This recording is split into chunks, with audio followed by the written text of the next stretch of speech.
two is JP. Do we have any change? Attending commissioners, Duncan, Brooks, and Filios. Bill is on the line, is he not? Yes. Okay. Any changes to the agenda?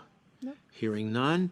First item, rural systems update, including the sheriff's enforcement and education. Go right ahead, JP. Good morning, Commissioners. Thank you for having me. John Phillips for the record. I'm going to start out with rural sites. The Solid Waste Department had received several complaints about, as you know, about garbage being on the ground and abuse at the rural sites. As you know, the department had installed some stickers. I just want to give you some history here real quick. We put the stickers on the bin. It included on the sticker, this site under review. Please help keep this site open. No dumping on the ground, no commercial dumping. Those stickers were received fairly well by most residents in the areas and people that use the bins. And residents started policing their sites, actually turning in some commercial dumping.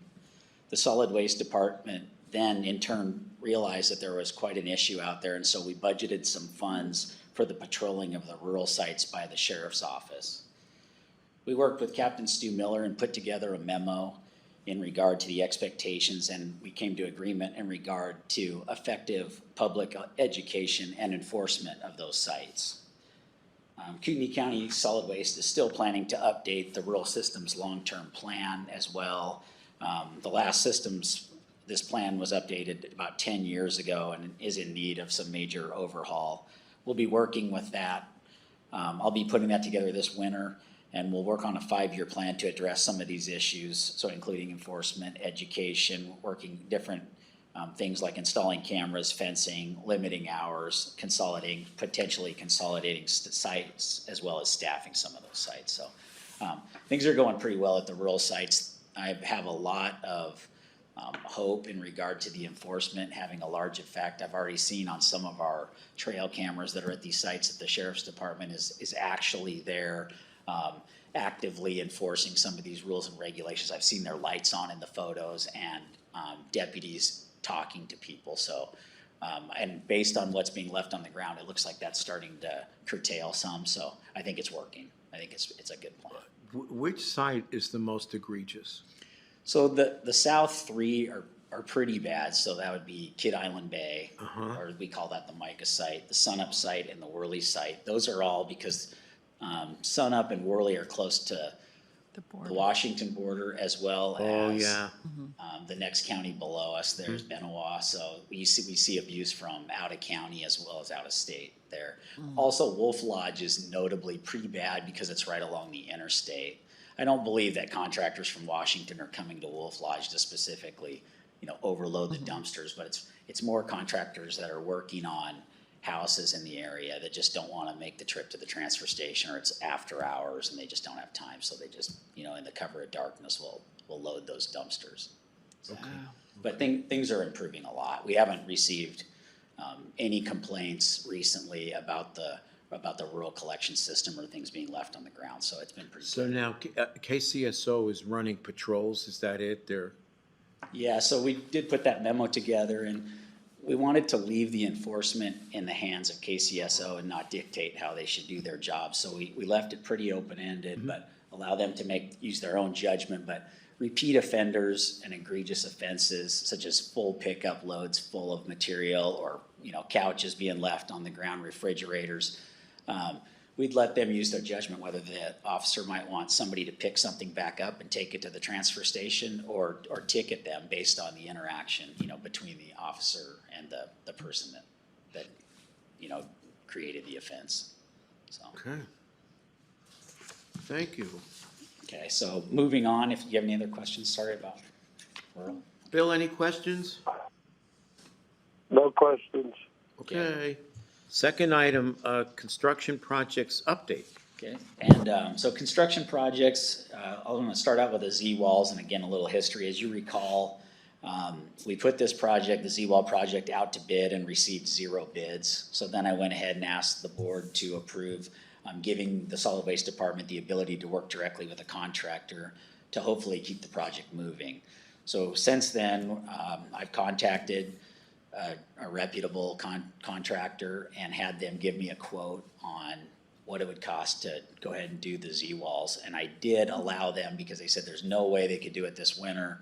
I said, well, propose another timeline. So they did give me a quote, and they did give me a proposed timeline. And so I took that quote and I went to Jacob CH2M Hill Engineering, and I asked whether they thought it was reasonable. I didn't ask for an in-depth study on it. I just said, given the current market, do you believe this is reasonable before I bring it to the board for approval? And so Jacob CH2M Hill said, yes, we do believe that this quote is appropriate given the current market. I don't have the numbers with me because the contractor's quote was only good through the middle of this month. And so I'm asking him to give me the same quote updated through the end of the month, which would give me time to modify the dates and also the pricing, and then give that to Jamila for review. And then once it's all okayed, I'd bring it before the board. So that's the plan on that. Where would you, is this for Ramsey? This is the Ramsey Z-Wall project. How many would you add, or how many?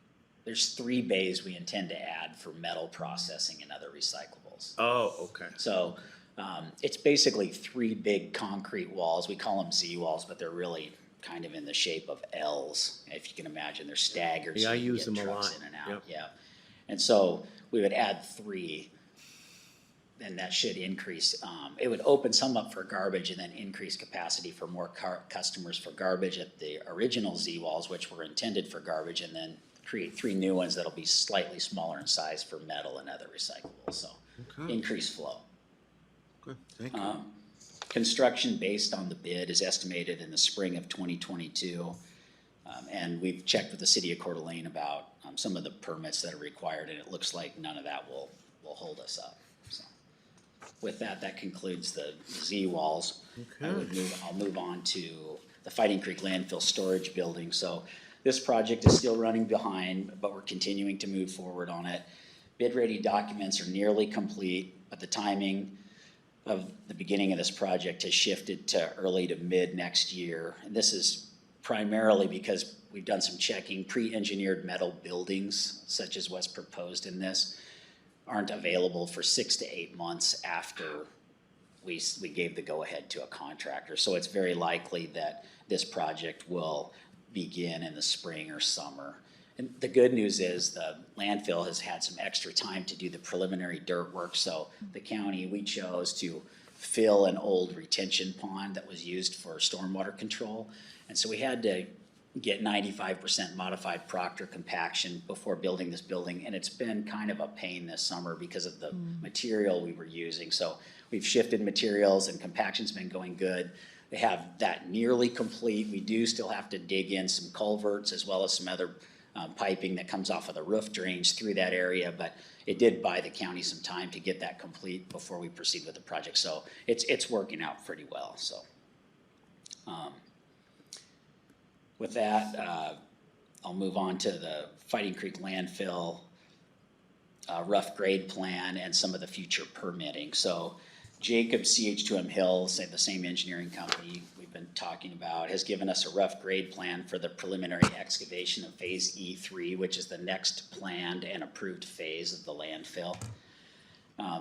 This new grade plan depicts the specific area where excavation is needed, so where we need to get clay or dirt out of the way before garbage placement. Typically, the county goes in and we try to remove as much dirt as we can so we don't have to pay a contractor, and we cut it to a very specific grade, leaving a couple extra feet of dirt in there so that the contractor could do the final grade and get proper compaction before landfill construction.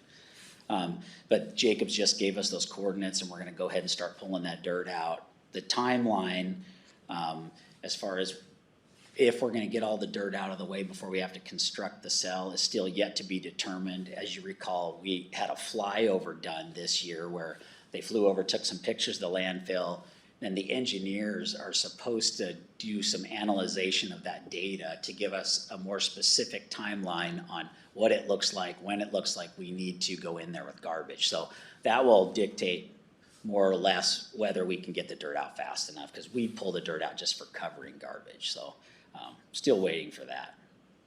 Any questions on any of that? How big would it be? The cell? The cell, without looking, it's probably 11 to 13 acres. That's a typical size. So I would guess it's probably about 11 without looking. But I have not looked at that for a number of years. The South Cell landfill permitting process I also want to touch on. So we're still continuing the work with that. It's quite a process to permit a new area of the landfill for future landfilling. This is, now I'm talking beyond 2035-ish. So an area located south of the current area we're landfilling. We want to bring in some property that we acquired and get it properly permitted, modify our conditional use permit. This would be through the county, through community development, we'd be working on this. So currently, we've completed the threatened and endangered species as well as the cultural assessment of the land in that area.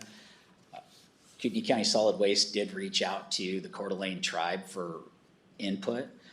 The tribe did give input and indicated that nothing was found that would hold up future permitting of the landfill. And also that was the same thing that CH2M Hill found. So we're moving in the right direction, and we've been in contact with community development and plan on submitting an application in regard to this permitting and modification within the next couple months. So it'll be this winter, hopefully before the end of the year, with likely meetings about it probably in the spring. So. Any other agencies? Community development, tribe, no DEQ, no other So we're state or federal? constantly working with DEQ. So once we get all this lined out and then we submit the application, then we'll get with DEQ on any other remaining requirements. Okay. Landfill, moving on to landfill operation and leachate management. So in addition to day-to-day operations of running a landfill where they're actually placing garbage, in the cell and then compacting it and covering it with dirt, the landfill crew also has to worry about what occurs in each winter. And so, meaning it starts raining pretty good here in October, usually October, November, December, and all the way in through spring. It's pretty wet out there. So the guys have completed finish grading in most areas, such as the soil stockpile and areas on top of the landfill, so that we can control the flow of surface water. So as you're building things out of garbage, you're almost building a mountain, and you need to know exactly where that water is going to go so that you can keep it clean and not allow it to become wastewater or leachate that you have to manage. So we put slopes in, typically 2 to 4% or 5% maximum, to direct the water to certain ditches that are lined so that we can get that water off of the garbage, off of the clean dirt that's on top of the garbage, and then out through our stormwater retention ponds. So the guys have been working on installing erosion control materials on bare ground areas, plastic sheeting within the landfill footprint to keep fresh water from entering that garbage. The efforts are going well, but they still have a lot of work to do. It's typical of this time of year for them to have quite a bit of work still left to do, but in the next couple of weeks, they really need to get that wrapped up because typically our weather turns mid-October. So, any questions about any of that? Okay. With that, I'll move on to leachate evaporation. So as you probably recall, leachate is a big issue at the landfill and the management of that wastewater. So keeping that water out and minimizing leachate, but also the evaporation of the leachate is critical to our operation. So this year, the landfill staff has reported that they've evaporated approximately 4.8 million gallons out of our ponds, which is a pretty good number. And I'd say that's typically an average number, but this year we reduced the amount of evaporation systems. Some of our floating systems in the pond we decided to do away with and just use the bigger Mr. Basin. So 4.8 is a really respectable number for that. Because we're able to do this on site, we do save quite a bit of effort in trucking, labor, and overall costs. It's difficult to put an exact dollar amount on the cost of leachate and what we're saving, just because there's changing constituents in the leachate. So when you look at phosphorus and metals, that's what wastewater treatment plants are typically concerned with. And right now we only have one wastewater treatment plant that's willing to take our leachate, and that's Hayden. But still, every time we take them leachate, they require certain testing. And if our tests come back over a certain limit, then they would not allow us to bring that water to them. So there have been tests where they said we fell outside the requirements, but typically wastewater or leachate that comes out of the landfill in the wetter months is more dilute, and leachate that comes out of the landfill in the summer is stronger, just because there's not as much rainwater mixed with it. So Oh, go ahead. But that's almost a good thing because now you can evaporate it quicker Yep. because it's not diluted. Yeah, And we concentrate wastewater when we evaporate, just because we're removing it from the pond and a lot of those solids are coming back. We do allow the solids to go back into a tank so we can pump those out and then take the solids back to the landfill to try to avoid too much concentration, but it does occur, so. If you could haul it all to Hayden, it wouldn't really be that expensive except for labor, truck time, the price of the trucks themselves, the hours you put on the trucks. It wouldn't be that bad. But if Hayden was ever to say we can't take your leachate, then we'd be in a real problem if we didn't have the Mister Basin. Next closest alternative, the last time I checked, was the Columbia River Basin, one of the mega landfills, to the tune of over $1 a gallon. So by the time you pay for trucking and disposal. So I mean, super the expensive. wastewater evaporation system could be saving us millions and millions of dollars Yeah. every year if Hayden wasn't able to take it. And I guess, well, and it depends on your testing, but Hayden isn't always able to take it. Not always. Because We if do we've got- check with them, yeah, and then, Yeah. and typically in the spring, they're pretty geared up to take it, so. Ken's really great to work with, so I appreciate it. How much technology is involved in the evaporative system? The evaporation system is pretty basic in that we did some air modeling to make sure we wouldn't have drift or of any constituents outside the landfill itself. And so we did go through that to make sure it was safe. But basically, all you do is take wastewater, spray it up through a series of nozzles, and a grid of nozzles located in about a 4-acre area.